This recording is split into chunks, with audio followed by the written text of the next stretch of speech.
Yes, alright mga minamahal, it's me again, Alicia nyo, nagbabalik muli para sa ating panibagong video. So, eto na. So, kakapasok pa lamang na balita mga minamahal.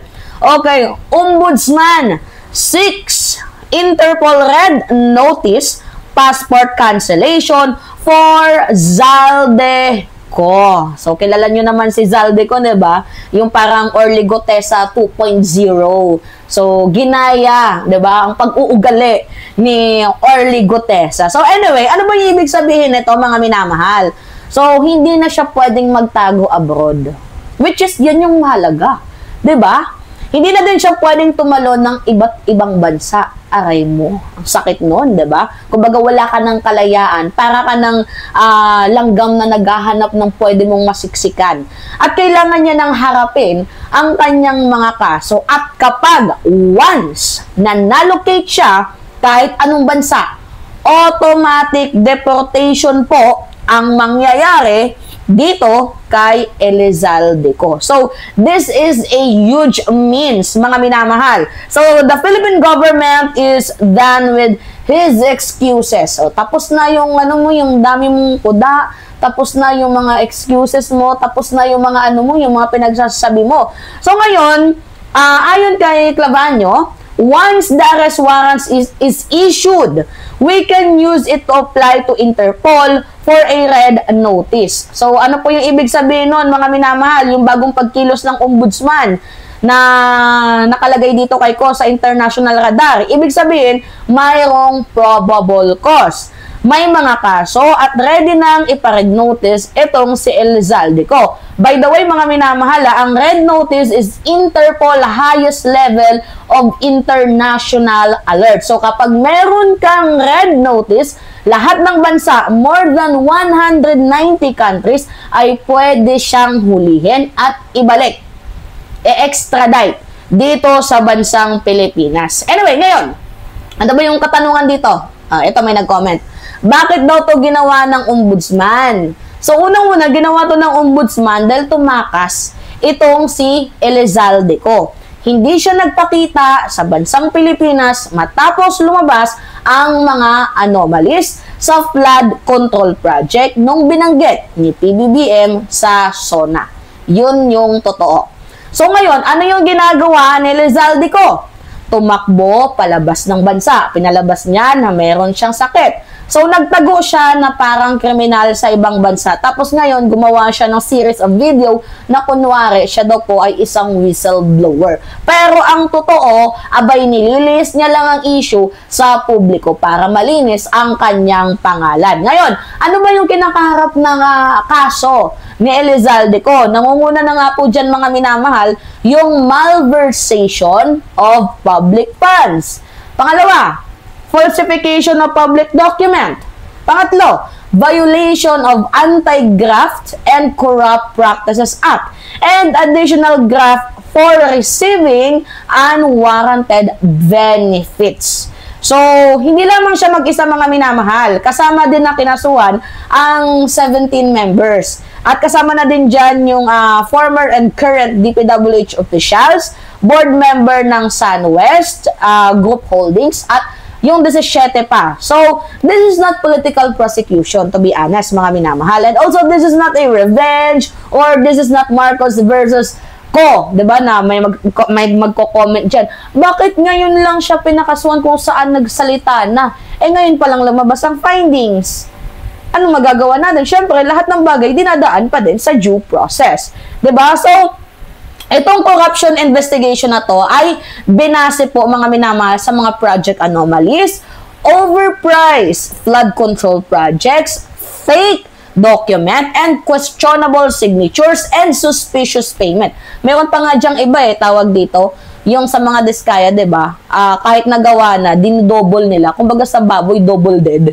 Diba? So ngayon, ang ginawa ni Zaldico, instead ng mag-under oath sa bansang Pilipinas or umuwi, diba, para harapin ang kanyang kaso, abay tumakas siya at gumawa na lang ng series of video. Merong part 1, merong part 2, tapos meron pang part 3, na siya daw po ay whistleblower, testimony kuno, 'Diba? Pero ang totoo, alam naman natin yung kanyang punto na gusto niyang ipagtanggol ang mga Duterte. So parang feeling ko nga iisa lang yung tawag dito, yung writer, yung script writer ni Elizalde at ni Gutesa. Tapos nakita pa natin sa mga picture na yung mga maleta ay nanggaling pala sa Davao, 'di ba? Kasi L is symbol of Davao region. Ngayon, sa kanyang mga oath ko, no. I mean, sa kanyang mga series, makikita naman talaga natin na walang katotohanan. Dahil in the first place, hindi siya sumumpa, nag-video lang siya. Hindi din notarized and also hindi authenticated. So, meaning, hindi legal, hindi pwede sa korte, hindi pwedeng tanggapin ng ICI or ng kahit anong ahensya katulad ng ombudsman. Pangalawa, yung video niya is pre-recorded. Hindi naman hindi siya tinanong ng prosecutor, hindi dumaan sa cross-examination, and also walang validation yung ginawa ni Elizalde. Pangatlo, fabricated and self-serving. And according na mismo sa ombudsman, itong si Elizalde himself is facing multiple charges. So, paano siya magiging credible witness? Diba? And pang-apat, nag-release lang siya ng video pagkatapos niyang tumakas na dapat sana kung tutusin, dito niya sa bansang Pilipinas ginawa. Diba? At saka kung ako naman yung presidente, kung magpapapatay ako ng taong merong nalalaman sa akin, hindi ko napapatakasin ng bansa yan. Ikukulong ko, gigipitin ko dito sa bansang Pilipinas. Pero napaka-ironic ng sinasabi ni Elizalde na siya daw ay ipapategi bago daw siya magsalita. Parang ang bobo mo sa part na yun. Paano ka ipapategi? Pinatakas ka nga. Diba? According sa kwento mo. 'Di ba, na wag kang umuwi. Kung ako 'yon, hindi ko siya papauwiin. Ay papaalabasin ng bansa. Papauwiin ko siya sa bansang Pilipinas, ikukulong ko siya, gigipitin ko siya, iipitin ko siya hanggang sa mategi siya. O sasabihin ko nagkaroon ng riot sa Bilibid. Pwedeng ganoon yung ginawa ni Digong. 'Di ba? Pero yung sasabihin na ayaw siyang pauwiin, hindi natin sure kasi anytime may social media, pwedeng magsalita. Diba, after niyang mag-release ng video, pagkatapos niyang tumakas, sasabihin niya na siya ay totoong whistleblower daw. And, ito yung nakakapagtaka, bakit siya nagsalita after niyang tumakas? Or bakit hindi siya nag-file ng affidavit? Or bakit hindi siya nagpakita sa hearing? Bakit hindi siya nagpasabpina? Diba? Yan yung kadalasan nating tanong.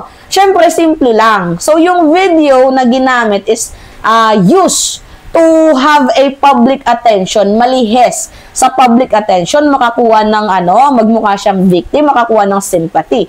Yan lang naman yung goal ni Elizalde Pero sa batas, mga minamahal, malinaw na walang legal standing ang kanyang mga sinabi. So, anyway, sabi ni Clavano, mga minamahal, binasa ko na kasi yung article na yan. Sabi ni Clavano, we can ask the court to cancel his passport. Once it is canceled, his movement will be less frequent and he can no longer travel from one country to another. So, tama yon, mga minamahal. Kung hindi ka kanselin ng kanyang passport, pwede siyang lumipat-lipat ng ibang bansa. Pwede siyang magtago, pwede siyang umiwas sa mga extradition treaty, at pwede siyang gumawa ulit ng mga fake video abroad. Kaya dapat lang na makancel ang kanyang passport. Yung ginawang kilos ng ombudsman, nararapat lamang na i-read notice at i-extradite pabalik ng Pilipinas, and he can face the justice. Diba? So, ang pagtakbo, mga minamahal, ni Elizalde ay nagpapakita lang talaga na guilt is plea. Plea is guilt. Diba? Tapos magpo-post ng fake revelation, mag-i-implicate ng mga government official, at ni-reveal naman ni Senator Panfilo Lacson kung sino naman talaga yung mga gumagamit ng pangalan ni PBBM. Diba? Si Bersamin, tapos si Olivia, nakalimutan ko. Kanina, na-content ko yon, diba, mga minamahal? So, anyway, hindi ka pa din ligtas, Elizalde Malaki pa din yung ebidensya against sa'yo. And now, the law is catching you up. So, hindi sapat ang social media drama mo.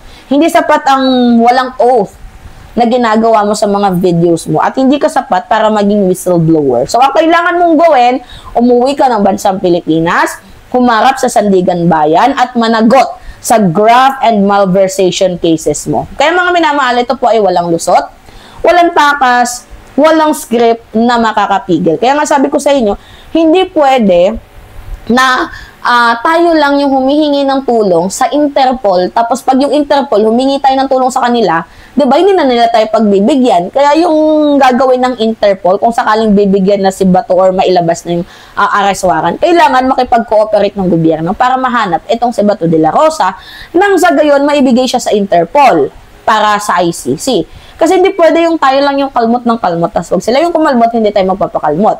So, di ba, tulungan yan. So, at the end of the day, kailangan nating magtulungan para sa mga ganitong klaseng tao na walang habas na gumawa ng kasamaan. Alright, it's me again, Alicia nyo. Nagbabalik muli para sa ating panibagong video. Maraming salamat at ingat, mga kababayan!